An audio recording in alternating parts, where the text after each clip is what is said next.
अस्सलाम वालेकुम। अब हम कुरान के मिरेकल नंबर 8 के बारे में बात करेंगे कि किस तरह पहाड़ जो उनसे हैं वो ज़मीन को स्टेबल रखा हुआ है उन्होंने। अब ज़मीन का जो ऊपर का क्रेस्ट है ये बहुत ही थिन है।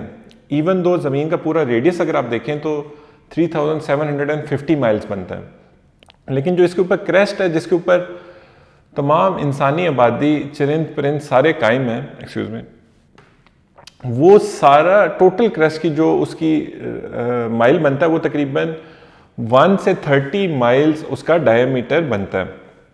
अब इन सारे क्रेस्ट को जो मुख्तलिफ जो इसके पॉइंट्स हैं वहाँ पे जो चीज़ होल्ड करती है वो पहाड़ हैं, जो कि एक खैमे में जिस तरह वो आप मेख ठोकी हुई होती है उस तरह वो इसको अपनी जगह पे रख रहे होते हैं।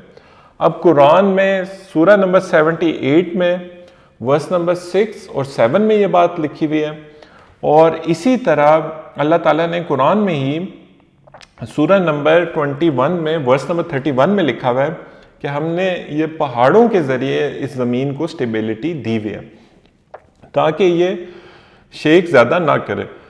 और यही टेक्नोलॉजिकल और जियोलॉजिकल प्लेट्स हैं जो कि आखिरी 200 साल में जाके फिर डिस्कवर हो सकें। शुक्रिया।